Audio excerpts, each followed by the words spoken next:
pada pagi hari ini kita berjumpa lagi dalam mata pelajaran Al-Quran Hadis kelas 9 MTS Asa Anda Jakarta. Nah, jika ada yang belum kenal dengan Ibu, perkenalkan, nama Ibu Khoridato Bahiyah.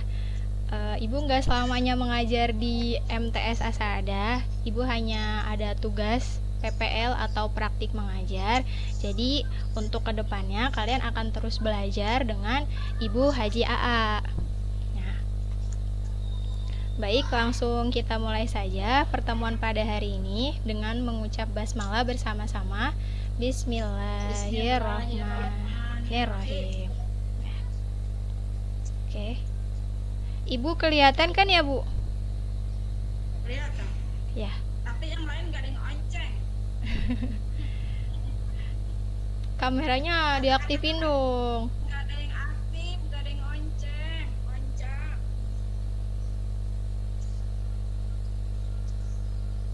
Ya udah. Nah. Oke.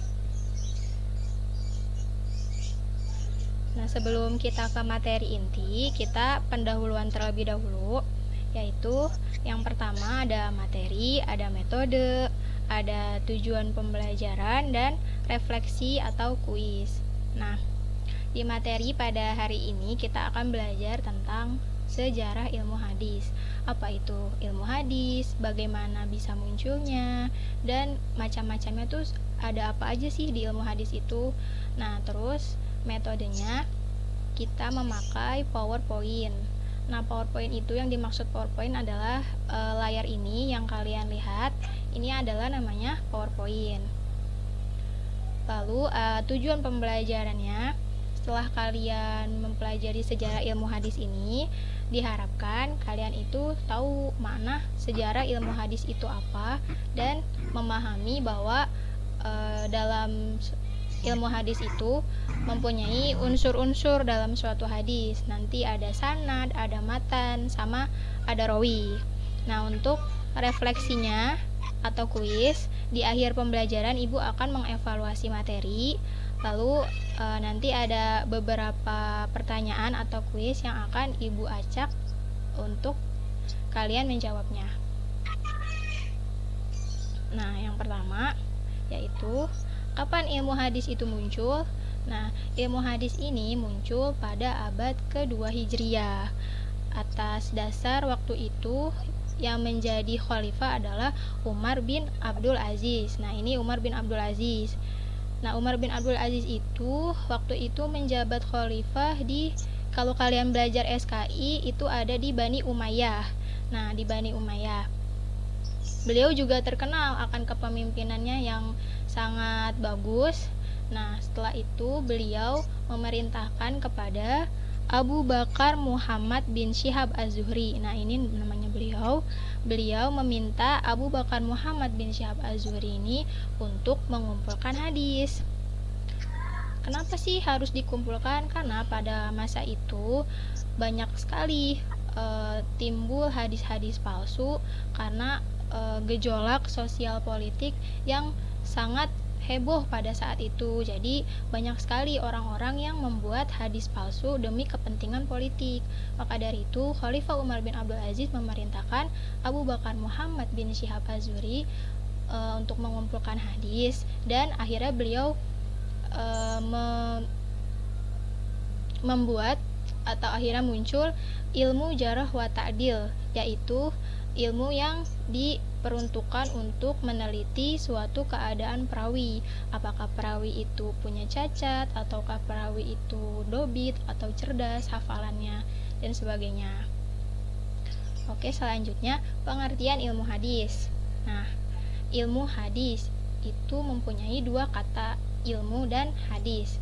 Nah, ilmu itu jamaknya adalah ulum atau ilmu-ilmu.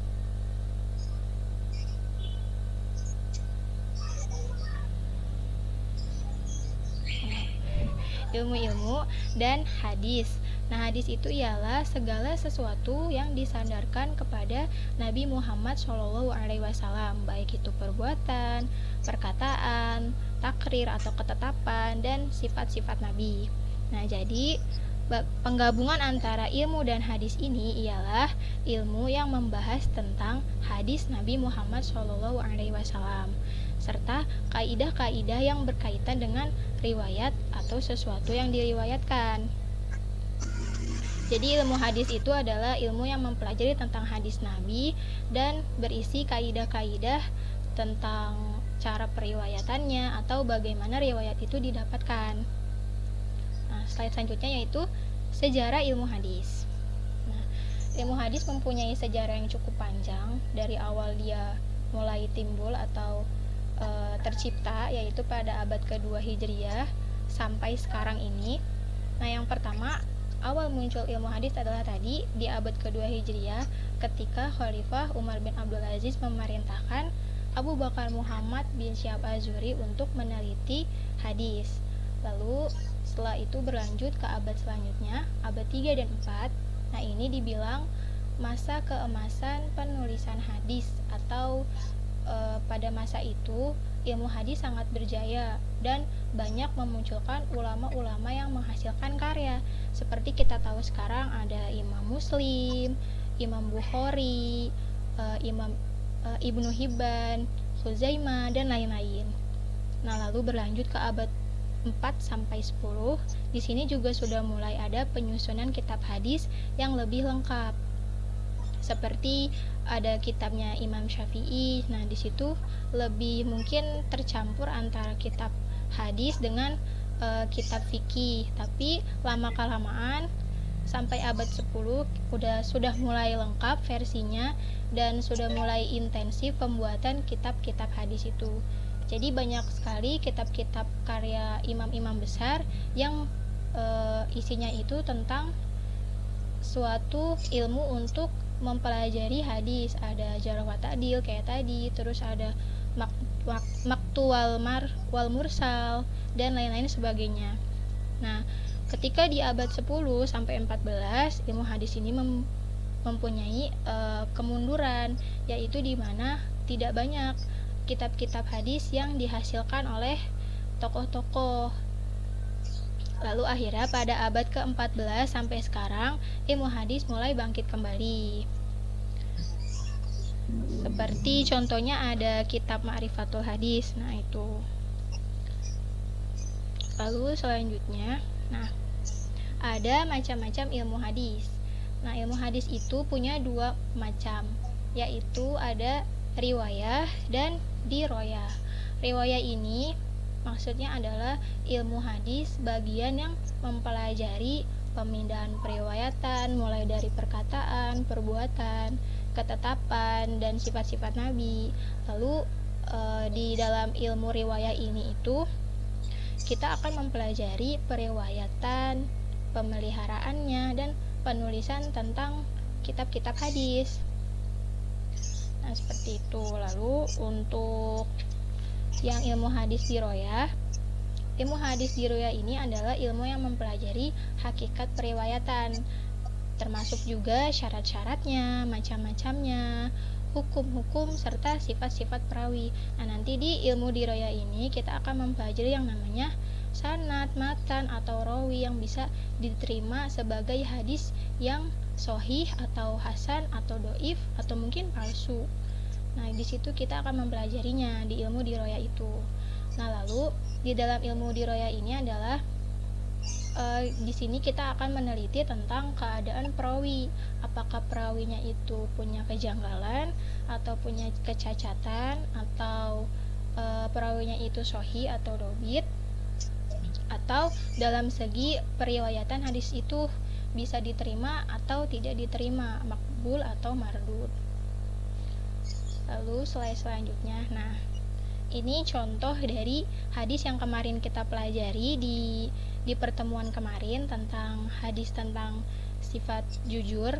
Nah, di sini kita punya contoh untuk membagi unsur-unsur hadis. Unsur-unsur hadis itu tadi ada 3, ada sanad, ada rawi, ada matan. Nah, contoh rawi itu adalah yang pertama. Rawi itu adalah orang yang meriwayatkan hadis. Orang yang meriwayatkan hadis itu biasanya dalam suatu hadis tersusun-susun. Nah, yang pertama itu adalah rawi pertama adalah di sini Ibnu Abbas. Nah, beliau yang meriwayatkan. Ini orang yang pertama meriwayatkan. Lalu qala Rasulullah sallallahu alaihi wasallam. Nah, di sini Rasulullah sallallahu alaihi wasallam adalah sebagai sanad, yaitu sanad adalah sumber dari mana hadis itu didapatkan atau orang yang menjadi sandaran hadis itu. Nah, biasanya sanad itu adalah pasti Rasulullah. Lalu ya ma'syarat tujari sampai yang garis kuning ini sampai wal mizanu. Nah, itu namanya matan. Matan itu adalah teks hadis atau sesuatu yang diriwayatkan atau isi dari hadis itu apa. Yaitu di sini isinya ya ma'syarat tujari sampai al-mikalu wal mizan. Lalu yang terakhir ini juga termasuk rawi, rawahul Baihaqi. Nah, Baihaqi ini termasuk rawi, orang yang meriwayatkan hadis. Nah, tapi di sini beliau menjadi rawi terakhir karena rawi terakhir itu adalah seorang yang meriwayatkan hadis atau yang membukukannya. Itu namanya rawi terakhir, orang yang membukukan hadis itu, dan biasanya dia ada di belakang sini. Sedangkan rawi pertama itu pasti ada di depan, yang biasanya setelah an Abi atau an Ibnu Hibban, an Umar atau siapapun. Nah, pasti itu yang dinamakan rawi pertama.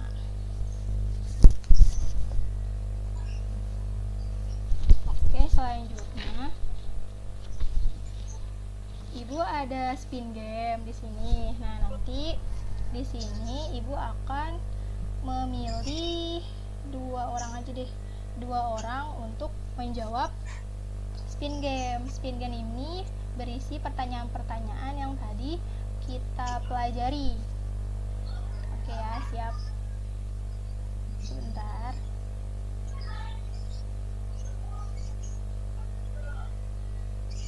Salwa ada Salwa?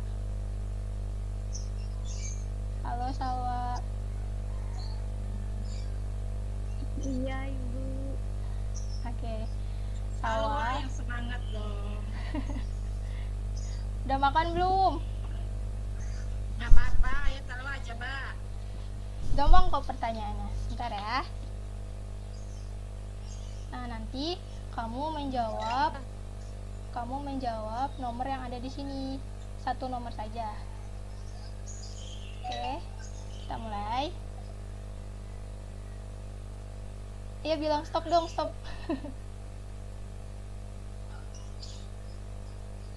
Stop. Oh, tidak, itu kosong. Sekali lagi ya. Oke, nomor 3. Nah, Salwa coba jawab, matan itu adalah tadi yang sudah kita pelajari, matan itu apa?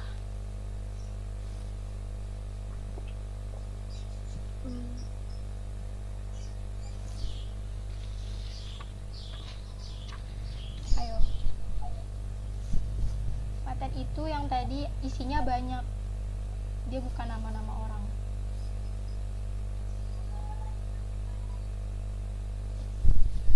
Sebentar, Bu.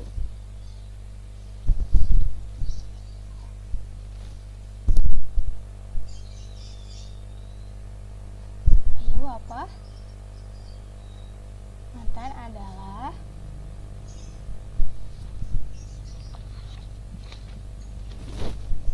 Punggung jalan. apa? Punggung jalan. Apa itu pengen jalan? Ya udah deh. Nah, matan itu tadi isi dari suatu hadis atau teksnya, teks hadisnya. Oke, jawab. Nah, matan adalah sesuatu yang diriwayatkan. Sesuatu yang diriwayatkan itu isi dari hadis itu. Misalkan tadi kan ya ma'asyarat tujari. innakum apa. Nah itu isi dari hadisnya namanya matan. Oke, spin lagi deh. Terima kasih Sawa. Oke, yang lain Ibu sama-sama. coba Masaratul Hidayah ada? Masaratul Hidayah. Halo. Ada. Oke. Kamu dipanggilnya apa? Masaratul. Iya. Masaratul dipanggilnya. Oh ya udah. Nah, jawab ya. 1, 2, 3. Stop. Oke. Nomor 1. Nah, ada berapa macam ilmu hadis? Nah, tadi ada berapa?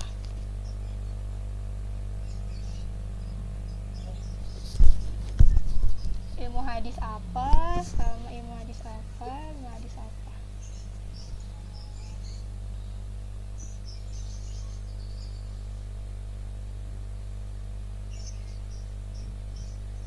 Ayo, ada berapa?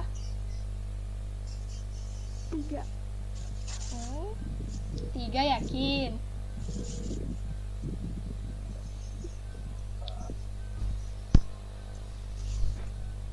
Tiga benar. Yakin nih? Yakin. Kita jawab. Ya, jawabannya 2. Tadi ilmu hadis itu ada ilmu diroyah. Ya Bu. Tadi udah kasih kode segini.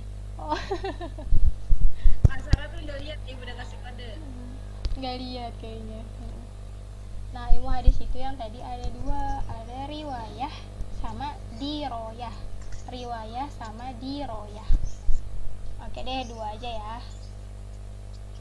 Terima kasih Mas Sarotul. Nah, yang terakhir kesimpulan dan tugas. Nah, kesimpulannya pada hari ini kita belajar tentang apa itu ilmu hadis, yaitu suatu ilmu yang mempelajari tentang kaidah atau periwayatan bagaimana hadis itu muncul atau bagaimana para perawinya dan kualitasnya.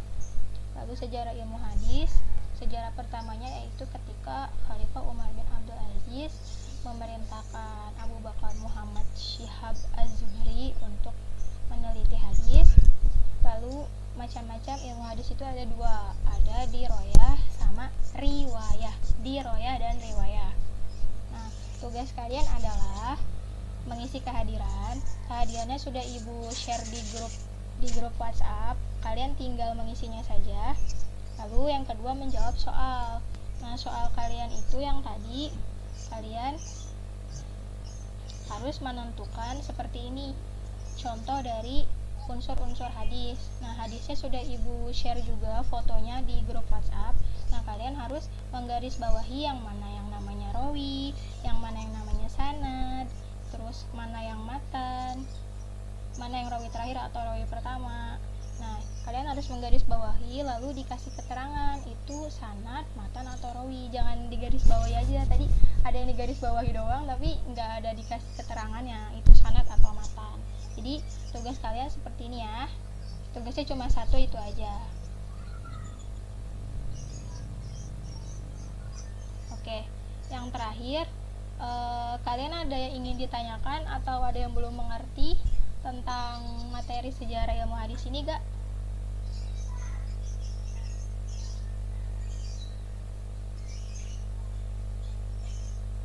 Ada yang ingin ditanyakan?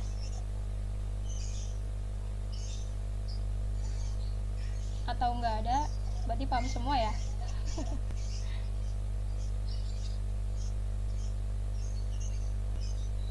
Oke deh ya sudah. Kalau sudah paham semua, atau mungkin kalian malu untuk bertanya langsung, nggak apa-apa. Kalian bisa japri Ibu di WhatsApp, tanya-nanya, atau masih ada yang belum dimengerti, silakan tanya saja. Oh ya, kalau misalkan ada yang terkendala buku, kalian bisa japri Ibu juga.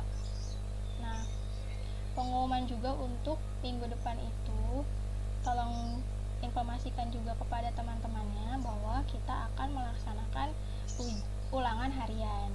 Nah, tanggal 27-nya ulangan harian, lalu minggu depannya lagi kalian akan melaksanakan PAS atau penilaian akhir semester. Nah, untuk ulangan hariannya masih sama Ibu juga. Itu nanti mungkin akan dilakukan secara online ulangan hariannya dengan Google Form. Nah, kalian cukup mempelajari atau review materi di bab 3. Bab 3 itu tentang sifat pemurah dan kikir, atau tentang sifat jujur kalau nggak salah itu ya. Nah, sekian dari Ibu, semoga apa yang kita pelajari pada hari ini bermanfaat. Mudah-mudahan kita semua selalu sehat dan bisa bertemu kembali di lain kesempatan. Nah, selamat beristirahat. Ibu ucapkan terima kasih. Wassalamualaikum warahmatullahi wabarakatuh. Waalaikumsalam warahmatullahi wabarakatuh. Itu Bu Kori. Ya, udah Ibu, tapi Ibu ada yang mau disampaikan nggak? Ya, sudah memberikan presentasinya yang Ibu informasiin ke anak-anak, walaupun mereka tidak hadir di Google Meet ini, mereka tetap melaksanakan tugasnya, yaitu menjawab pertanyaan ya. Menjawab pertanyaan yang tadi diberikan oleh Ibu Kori. Kalian yang tidak hadir di sini di Google Meet ini, kalian tetap tugasnya mengerjakan soal-soal yang diberikan oleh Ibu Kori, seperti Jumat-Jumat yang lalu ya. Jumat-Jumat yang lalu kan pakai online juga tuh mengerjakan tugasnya, sama hari ini juga. Dan juga nanti yang udah hadir di Google Meet ini ada nilai lebihnya ya Bu Kori ya. Iya Ibu, ada. Tambahkan juga karena sudah aktif untuk mengikuti Google Meet pada hari ini. Dan juga jangan lupa dengan absennya ya. Dari Ibu cukup sekian. Ibu akhiri, wassalamualaikum warahmatullahi wabarakatuh.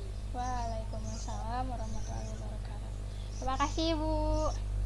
Terima Ya, kasih sama-sama. semuanya yang sudah hadir.